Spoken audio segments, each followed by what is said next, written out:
Today, I'm joined by lawyer Alan Dershowitz to go over the pardoning of Hunter Biden. Alan, thank you so much for joining me. Well, it's an interesting issue, and you could teach a whole law school class on the constitutionality and the politics of pardoning one's son. So I want to jump right in here. You've written a daily news article that is getting a lot of attention. Do you believe that President Biden intended to pardon his son Hunter this entire time, or did it change after Trump winning? What are your thoughts on the timeline?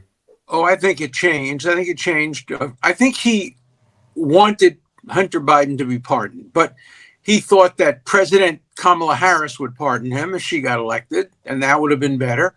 He thought maybe even that President Trump would pardon him, and that would be better. But he was not going to let him go to prison.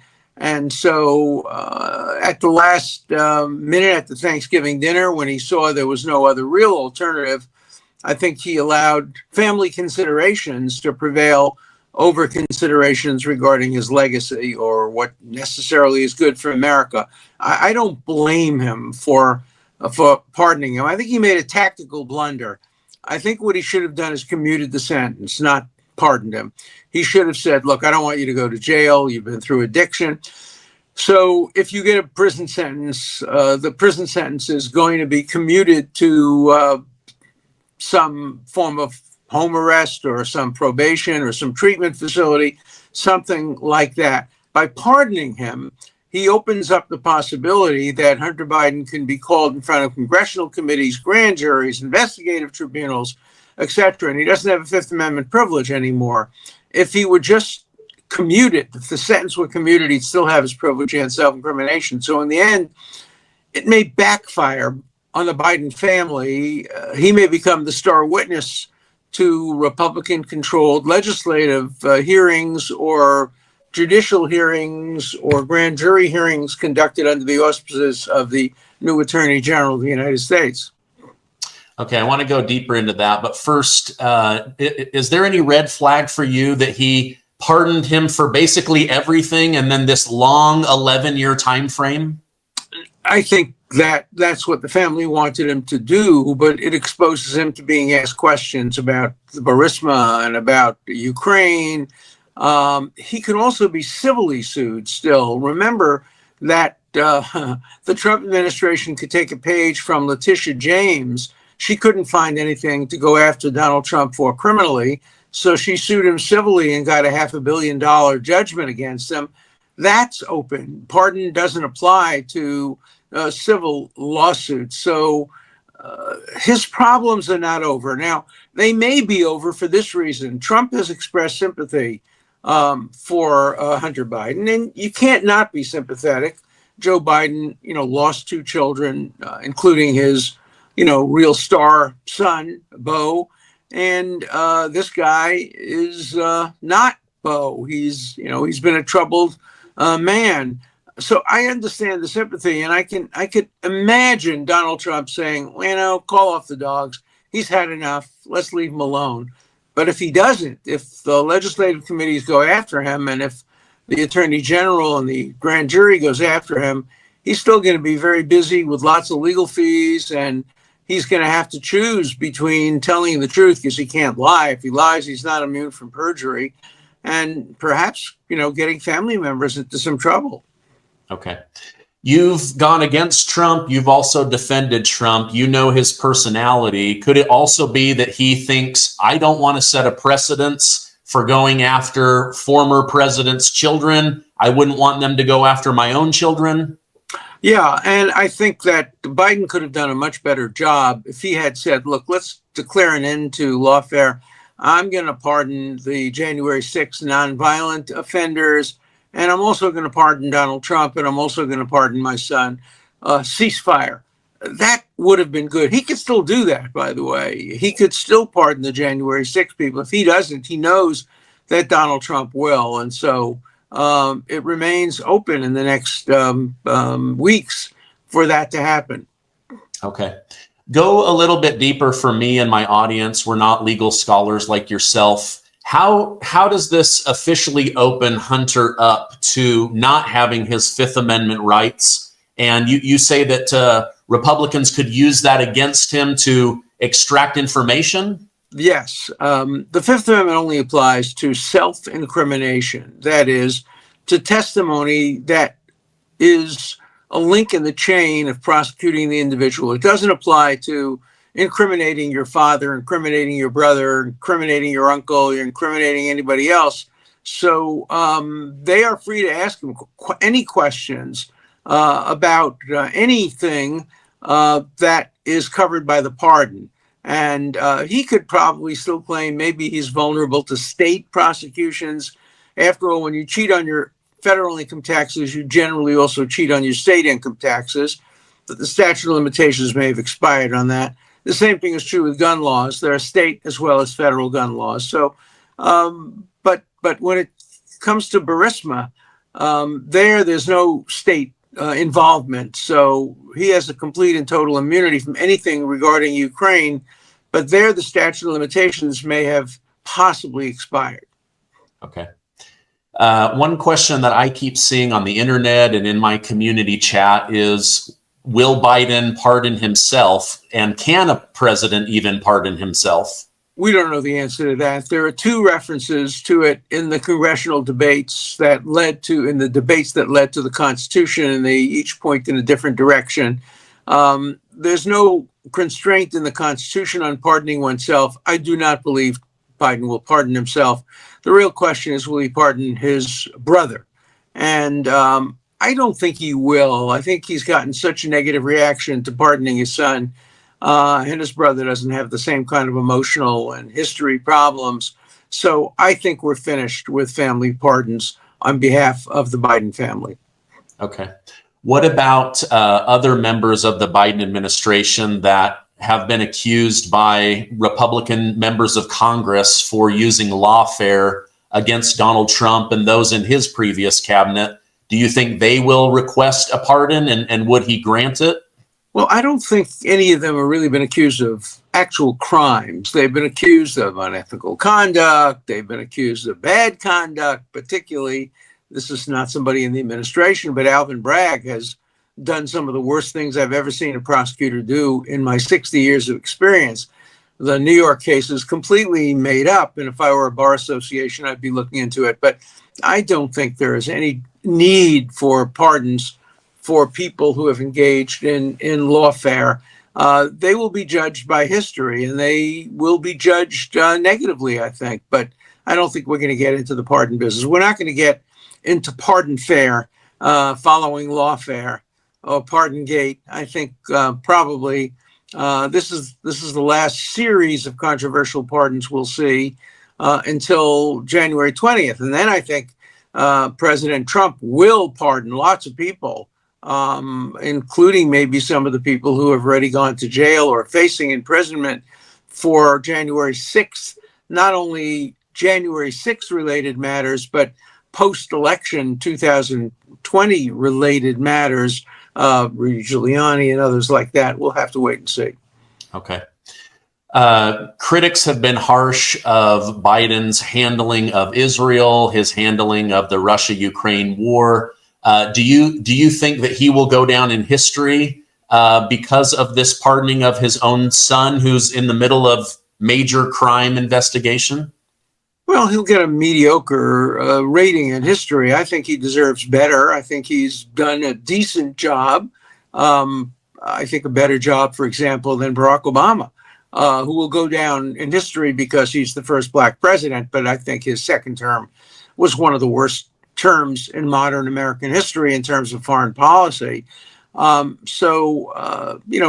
does foolish things. He walks out of a bookstore with a horrible book written by a horrible man named Rashid Khalidi, who claims to be a professor at Columbia University. He is a professor. He was a professor emeritus, but he didn't deserve to be a professor. You know what he once did before he got tenure? I know, I was involved in this. He called on a student, or a student raised his hand in his class. And Professor Khalidi said to the student, "I sense an Israeli accent. Are you Israeli?" And the student said, "Yeah, I was born in Israel." And Khalidi said to him, "Well, you can't speak in my class unless you admit you're a war criminal." Now, this is the book that Biden was holding. The book itself, I know the book. It's a very personal book about his family, etc. But it's it's not a history book. It's a propaganda book. It doesn't tell the story about how Israel was established. It tells the Palestinian series of lies about it. I have a new book out that I'm giving 1 million copies out on college campuses around the United States. It's called The 10 Big Lies About Israel and How to Refute Them with Truth. And those 10 lies deal directly with what Khalidi writes in his book. So, Biden's history in Israel is mixed. He gave Israel weapons. He supported Israel on October 7th. And yet he also threatened Israel with cutting off of arms if they didn't do what he wanted them to do. So there'll be a mixed verdict. I think a mixed verdict on Ukraine as well. Okay. Interesting. I did see him walk out with that book, and many said, it might have been better to have someone else or put it in a bag. So I know exactly which book you're talking about. Yeah, and this is my new book, The 10 Big Anti-Israel Lies and How to Refute Them with Truth. Again, we're trying to get 1 million. We have 300,000 copies already sent to colleges and universities, and we're trying to send another 700 or so thousand so that students can get the truth about what really goes. Is this book new since I interviewed you about war on Israel and the Hamas book? It's just out this week, basically. Oh, okay. And it's free. It's free. Anybody can get it free. You can go online to Amazon. I think it costs a couple of bucks. But if you send for it for colleges, you get it free. So okay, I'll put that down below. I didn't know about that. Yeah. So could it be that Republicans who do not want to walk away from Biden, his family, his foreign dealings, could they continue to investigate the Biden family knowing it won't end in prosecution? Or is that just a waste of money and time? One of the biggest damages done under Biden and Kamala Harris has been the destruction of the US dollar. I hate to say this, but the US dollar has lost 26% of its buying power. You feel it and I feel it. Meanwhile, inflation is out of control and the cost of everything is up. But so is gold and silver. Think about this. If you had to bet on gold or the US dollar and where it will be 20 years from now, are you betting on gold or are you betting on the US dollar? For me, I know historically gold is going to go up. Let the experts at Colonial Metals Group help you and your family. Their professionals can help educate you on the history of gold, the value of gold, and how to put it into a self-directed IRA. So whether you own a 401k or an IRA and you're looking to shelter some of your money from exposure to the market or the US dollar, or whether you're brand new or maybe mom and dad have asked you to help them be better at protecting their money as we go into the future, Colonial Metals Group can help. Now, we've put together a special offer. Reach out to them and learn about gold and silver. And you could get a safe as well as up to $7,500 in free silver. Just let them know that you came from the Stephen Gardner Show. Now, you can call them at 800-807-2143. or reach out with the link below, colonialmetalsgroup.com/Stephen-Gardner. All right, let's get back to that interview. No, it's exactly what should be done under our system of checks and balances. If you're dissatisfied with a presidential pardon, then Congress has the role to play in exploring why the pardon was granted and seeing whether there was something to hide and asking why the pardon goes back 11 years. All of those are legitimate questions for Congress to ask, and it's a legitimate role of Congress to check both the executive and the judicial branches. So theoretically, they could bring Hunter in and say, why were you appointed as a board member of Burisma? Why were you paid $80,000 a month? They could come in and ask him those questions. Or they could also ask him, who is the big man that's referred to in some of these conversations? Is it your father? He'll probably say, I don't know. It's not a term I would ever use to refer to my father. But remember, he can't lie under oath. If he does, he's not covered by immunity. Immunity doesn't cover future crimes. It only covers past crimes. So if they call him in front of a congressional committee or a grand jury, he has some tough decisions to make. Fortunately for him, he has an excellent lawyer, Abby Lowell, who will advise him and who's advised him throughout these proceedings. Okay. So, for lack of a better word, petty members of Congress could subpoena him, hoping that he might skip, and then they jail him like they did Steve Bannon, or somebody could bring him in and then accuse him of lying and try to trip him up that way. He's not going to skip. He'll come and respond to a subpoena, and you have to have proof beyond a reasonable doubt that he's committed perjury about material facts, and that's not so easy to do. And of course, the Attorney General of the United States would have to sign off on any prosecution. I know Pam Bondi. She is a wonderful woman, a great lawyer, very experienced and very honorable. She's not going to play lawfare games. Okay, that's what I had heard, but I appreciate the feedback from one legal person to another. What about, so Hunter has been pardoned, but regarding the IRS situation where they're saying he allegedly skipped $1.4 million in payments to the IRS, could he still financially be obligated there, or is that also dismissed? It's not dismissed. Financial obligations are not dismissed unless they're part of a criminal penalty, and they weren't in this case. So whatever he owes, he owes. I think he's paid back at least much of it. I think he's settled civilly with the IRS, but if he hasn't, if there's any civil liability remaining, the pardon has no impact on that. If he were fined, then the pardon would affect the fine. Anything that's a criminal penalty would be affected, but not a civil penalty. Okay. And then I'm reading that special counsel David Weiss is saying that he isn't going to easily drop the case against Hunter. He wants to see precedents. He wants to see the actual legal paperwork involved. Can he do that? Can he skip? No, he's placing himself above the law. That cliche, nobody's above the law, really always means nobody's above the law but me. I'm above the law. Weiss is putting himself above the law, just the way Smith put himself above the law after the Supreme Court ruled about immunity, just as the International Criminal Court now in The Hague is putting itself above the law by going after Israel when Israel has its own judiciary, and they're not even Israel, not even a member of the Rome Court. So everybody is above the law and complains about everybody else being above the law. Weiss simply has to drop everything. He has no jurisdiction. Indeed, if he proceeds any further in this case, he could probably be sued for violating the limits of his authority. Under the Constitution, the case against Hunter Biden, the criminal case, is simply over. By the way, it was over the minute President Biden said, I pardon him. He didn't have to write anything. He doesn't need a formal declaration. Under the Constitution, all he has to do is say the magic words, I pardon him, and it's done. There's no longer any authority in any other branch of the government to go after him criminally. So as a president, that is granted authority for holding that office. There's no involvement with the Supreme Court or the Attorney General. If he wants it, it's done. It's done. And he doesn't need to have a process to do it. Different presidents have dealt with it in different ways. But under the Constitution, the president has untrammeled authority to do it. Now, if the president takes a bribe, maybe there could be a question about that.